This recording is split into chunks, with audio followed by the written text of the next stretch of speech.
Hi, I'm Kevin Tracy, and for this week's video, I thought I was going to show you how I fit a small cabinet under my antique Delta scroll saw, which was given to me by a great family friend named Rick. However, after I cut the wood for the back panel and notched out the openings for the clamps that hold the scroll saw to the frame, this overwhelming urge came over me. You see, as I looked at the largest piece of wood, which was designed to fit in the center of the back, I didn't see wood grain or plywood or even cheap shop furniture.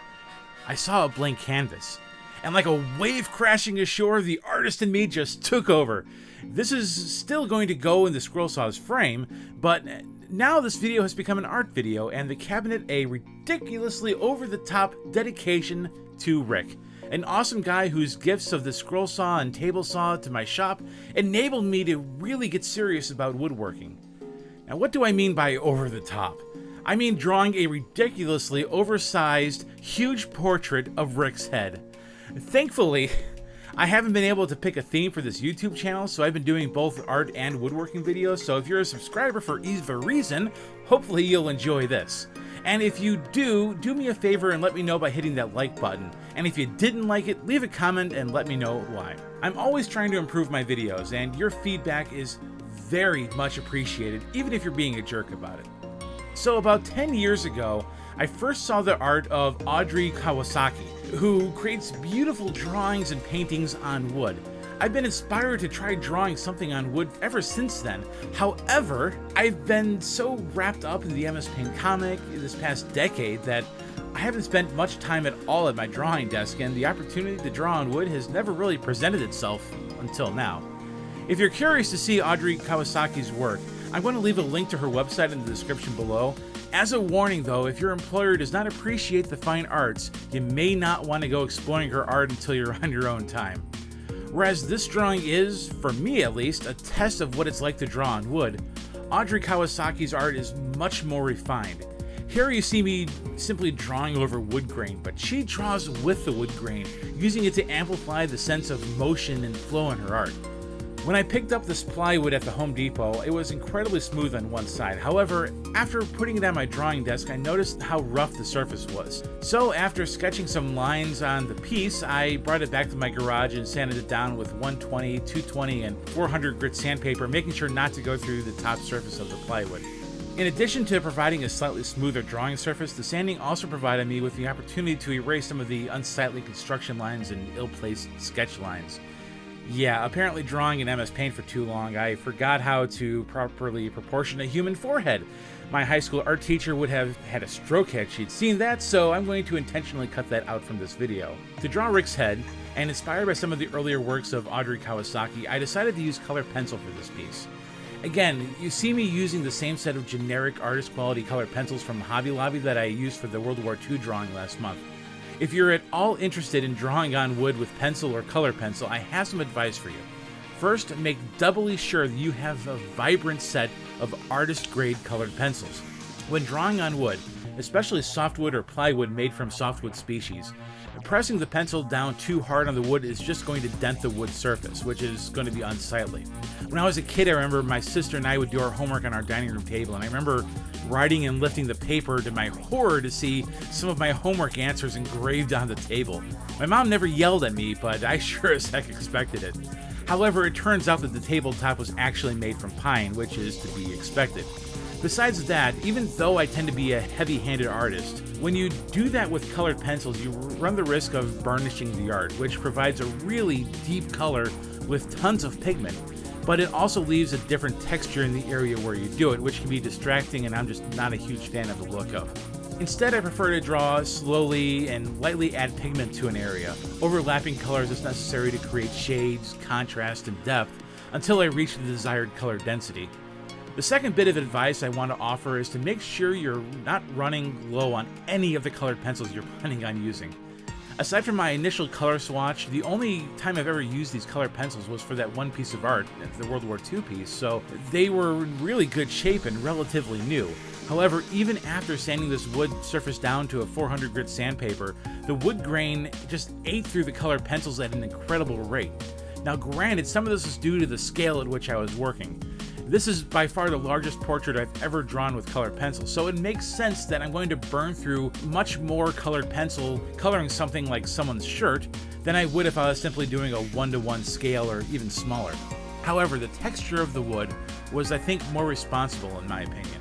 By the time I completed this drawing, there were several colors that I had burned through more than 1/3 of the colored pencil, about half of which I never used for my World War II piece. They were totally new. If you want to try this out, one hypothesis I have is that drawing or laying down pigment in the direction of the wood grain would reduce the amount of wear on the pencils. Going against the grain, I think you might be running the pencil over more texture than you would if you were going with the grain. For what it's worth, I didn't really pay attention to this until I was just about done. However, it seemed like the pencil durability varied a lot when I was doing this, and my wood grain hypothesis is just one possible explanation.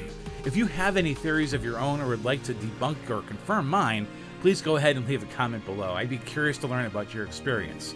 And this is a big deal because artist-grade, non-generic colored pencils can be expensive. If you're doing a large piece and burnishing your art, I could easily see someone burning through $80 worth of colored pencils. Between that, the price of the wood, and the finish you want to put on the piece, you could easily be looking at over $100. And that, sir or ma'am, is outrageous, especially if you're looking to sell your art. $100 or more just for materials alone is going to cut into your bottom line really hard. You'll either have to pass that on to your client or customer, or just eat the cost. And if you're a starving artist, that's going to be difficult to swallow. Thankfully, in my case, these were generic artist quality colored pencils, and the wood was for a shop furniture project I was going to do anyway, so the cost was considerably more reasonable. With regard to the finish, I'll show that in the video where I actually assembled this cabinet. However, after completing this art, I finished it with about 10 coats of the UV protective high gloss spray varnish, which I picked up for a little under $9 from the Hobby Lobby after a 40% off coupon. I then coated it in epoxy. The high gloss UV protective varnish makes the color pop out a lot more, but the reason I used that was because without the varnish, the epoxy might have lifted some of the pigment from the colored pencils. The varnish was there just to protect the art, even if it does really bring out the color. I'm using epoxy to seal this because this antique scroll saw likes to spend its free time in my shop leaking oil. At some point I need to replace the gaskets on this thing, but since the machine is still filled with oil, the best way to protect not just the art but the wood itself from that oil is with epoxy. Still, a varnish is a great finish option for any color pencil piece drawn on a hard surface, so don't use it on paper. But if you're going to use varnish, make sure it's a high gloss and spray varnish. The more matte a varnish is, the less it'll bring out the color. In fact, it may even dull the color a bit from what I've seen. Also, if you use a wipe-on or brush-on varnish, the varnish will smear your pigment, so be sure to use a spray varnish at the very least. But whatever you do, make sure you do it on all sides of the wood. Wood is an organic material that absorbs and releases air and moisture. Adding a finish or even just painting one side of a board but not the others will cause the wood to absorb air and moisture at different rates on either side. Over time, this will cause the board to warp and can ruin your art. Hopefully, that helps you on your artistic journey as much as doing this piece has kind of informed mine. Up until this point, I was planning on just getting a sticker or a decal to dedicate this antique scroll saw to Rick. I wanted something that would remind me of Rick every time I used the scroll saw and would say thank you to him every time he saw one of my woodworking videos. But come on, I'm Kevin freaking Tracy. A sticker? What is this, kindergarten? No, when I do something, I do it epically. Why should I do a sticker when I can draw a giant 4:1 scale portrait of Rick's head and mount it under my scroll saw? That, ladies and gentlemen, is epic, and in all seriousness, much more expressive of my gratitude for everything Rick has done to help me out. It's rare to find good people like this that will bend over backwards year after year, always willing to do whatever they can to help. I mean, despite him living almost 2 hours away, he shared his stories and experience in the military when I was in the Air Force. He came out to my fundraisers when I ran for public office. He gave me some peace of mind by offering me a free second inspection when I bought my first house. He came out and helped me build my deck when it was time to do that. And he donated this antique scroll saw and a kick-ass table saw to my shop. His only condition for that, by the way, was that when I eventually replaced the stuff, that I donate it to another woodworker who could use it. And while I was making this video, he actually gave me a high-power air filter for my shop.